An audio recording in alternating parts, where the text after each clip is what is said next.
If you're going to make a personal change, if you're going to personally grow or develop, there's a moment that you go that changes the trajectory. Okay, it changes the direction of your growth. For me, I've talked about it tons of times. It was on my son's 5th birthday when I had a meltdown. God gave me the ability to leave my body and see what I looked like in front of my wife and kid. You know what I mean? And I was like, yeah, that's not at all who I was. Honestly, I'm still appalled at what I saw that day. You know what I mean? And I remember it every day. What was your moment where you made the decision to change? And when I say change, I'm talking change. Yeah. I was in a bathtub in Orlando after a roofing conference or during a roofing conference. And it was actually Ed Milet was there and John Maxwell was there. And this particular day was the meet and greet with Ed. Okay. And that morning that I woke up, was the same as it had been for about the last 2 or 3 months. And this was my morning routine. Wake up, projectile vomit for 2 hours. Okay. And at the time, my old business partner, he got back into healthcare, but he was my business partner at the time. We were down in Orlando together and I'm getting sick and he goes, "Hey, are you okay?" And I was like, "Yeah, man, this is normal." And he's like, "Okay, how long has this been going on?" And I'm like, 2 or 3 months. And I was like, it happens for the first couple hours. I'm awake and then it goes away. And he was like, "How much are you drinking?" Mm-hmm. And I said, "Well, I'll go get a 12-pack of Trulies and then usually a 750 milliliter, so a fifth, or maybe a 1 liter of Tito's, and then a gallon of cranberry juice." And my wife would have about 2 or 3 of those. 2 or 3 of the Trulies, and then I would usually drink all the Trulies and most of that bottle of Tito's. Mm-hmm. And then the next morning when I would wake up, once my body started moving, I immediately would get sick. Yeah, it had to relieve itself. Until I got a shot of liquor in me, and then I figured out, I can take a shot of liquor and my throw up goes away. But I didn't realize how much the alcohol was affecting me. So this morning that I was throwing up, after 2 hours, it had continued to progress. And I went from the bathroom to the bed, and I was stripped into my boxers and was just laying cold rags on my body. My body was just burning up, and ended up not being able to do the meet and greet with Maxwell. Was barely able to get any fluids down. I didn't eat for about 2 days, and then flew back home to Nashville, went and had some blood work done because I'm like, there's something going on here.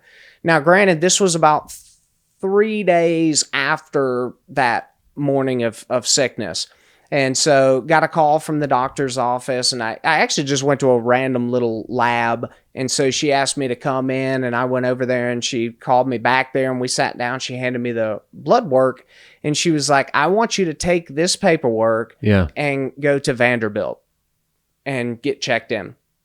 And she was like, "You can go to a walk-in clinic or something." And I was like, "Really?" And she's like, "Yeah, what I'm looking at here, your liver and kidney levels are off the charts." Mm-hmm. So they're like, "You have something going on that you need medical attention."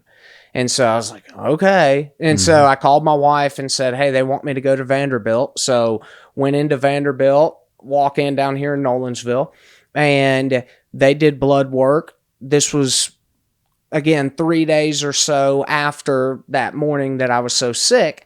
And they came back in and said, "You need to go downtown to Vanderbilt downtown. And the big joint. Yeah, they'll be expecting you. Go to the emergency room." And I'm like, "Do I have to?"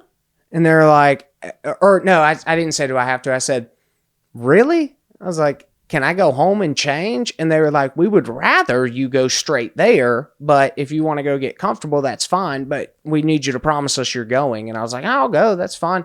And spent 12 hours in the ER, and doctor comes walking in and he goes, "What's your plan, man?" And I was like, what do you mean? And he's like, what's your plan to get sober? And I was like, and immediately my good friend, Bubba Richards, he passed away in March of 24. Mm-hmm. He immediately popped into my head because he had been in recovery for about 3.5 years.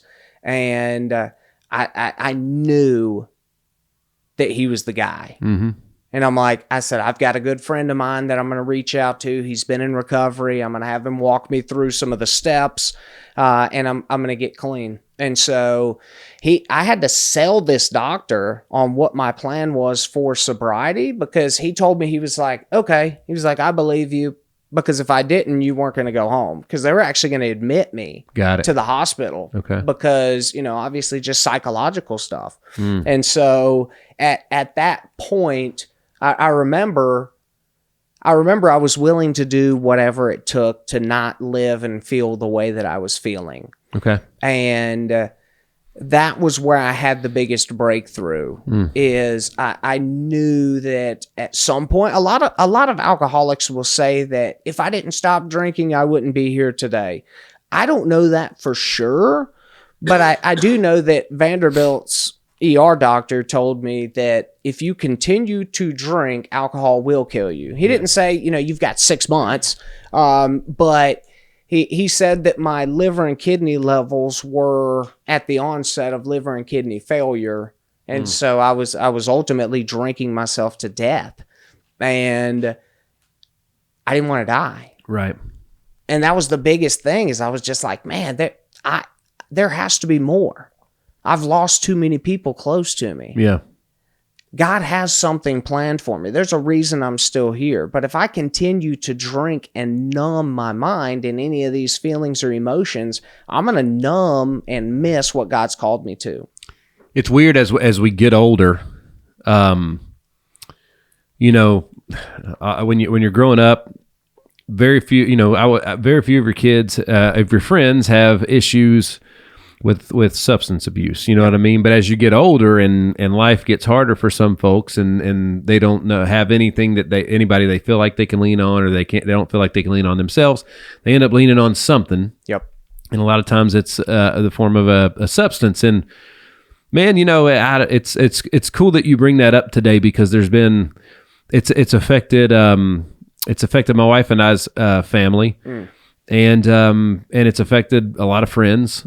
And as you get older, it affects more and more and more people, because life goes on, and a lot of times the weight of life only gets heavier for some folks as they go, and that's their only way out. And I gotta say, man, because coming from, it was over a decade, my wife and I were in the bar business. I used to smoke every time I only smoked at the bar, but I was at the bar almost every day, and we drank every day, and that was how I got 55, 60 pounds heavier.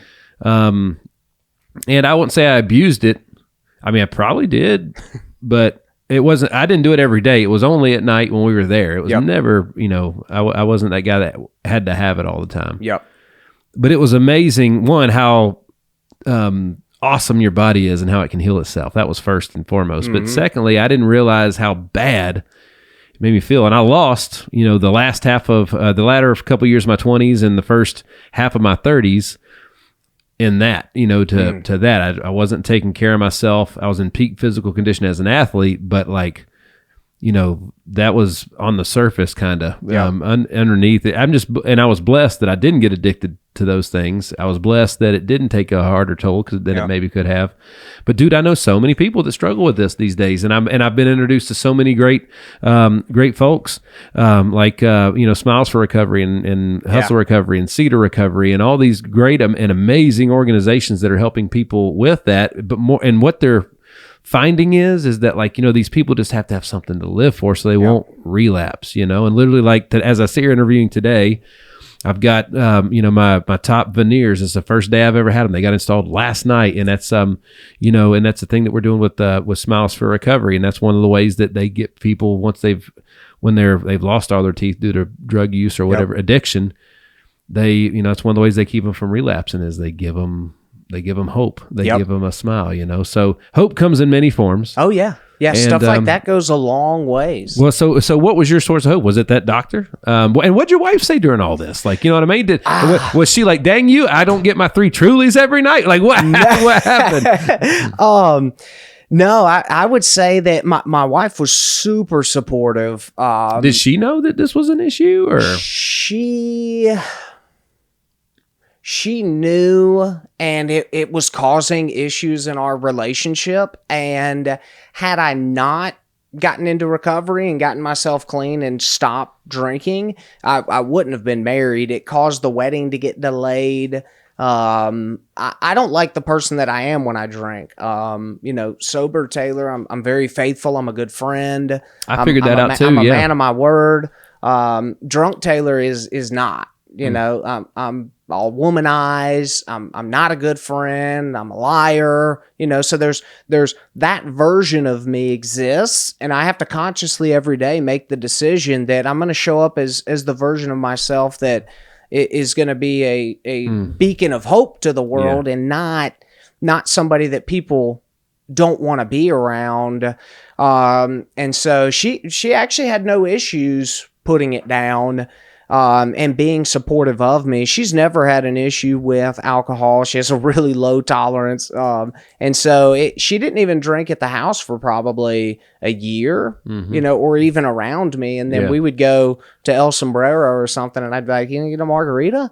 And so now she will, now I'll go buy her, alcohol and bring it home. And then I'll occasionally have an NA beer or something like that if we go to a dinner somewhere and I just want to have something different. Those things are getting good, by the way. Corona's got a good one. Oh, do they? I saw it, but I was scared it was going to taste like water. No, it tastes just like, honestly, because I got the Heineken Zero and I was like, Okay, so the Heineken Zero's okay, but like Corona Premier, that's the beer that I like, right? Yep. And however, I don't even really like it that much. Actually, it's just the beer I like most. Yep. And but it was I guess it was New Year's Eve. I had the non-alcoholic ones. Yep. Bro, if you hadn't have told me, I wouldn't have known. It tastes a lot like that Premier. Now, some people are like, well, the Premier is light. Of course it is. It's, I don't know. I guess if beer that means much to you, you can have it. But it doesn't for me. I choose other things, right? Yep. So you mentioned the word consciously. All right. So greatness is not by accident. It's always Correct. On purpose, which means you are consciously making an effort to do it. Yep. Okay. I think that was such a cool thing that you said, because you recognized that you had a problem, and it took you consciously making an effort to improve on that problem and get a new result. Right. Yep. That's a lot of folks are really starting to figure that out right now, that's their subconscious and conscious behavior. And we're starting to question a lot more and be aware of a lot more. Yep. But I know you help a lot of guys. I know you help. That's where I met you when I spoke for Nick at one of the, I don't even know what EV it was, but it was at the program at one of those first events that he had. 11 or 12. I know 10 ago. Was out in Vegas at Brad's spot. I spoke at that one too, and I spoke at one a year or two before that. Nice. But yeah, that was how I met you the first time. Yep. And the first thing I thought, and this is with all ladies, he's married, right? So back off.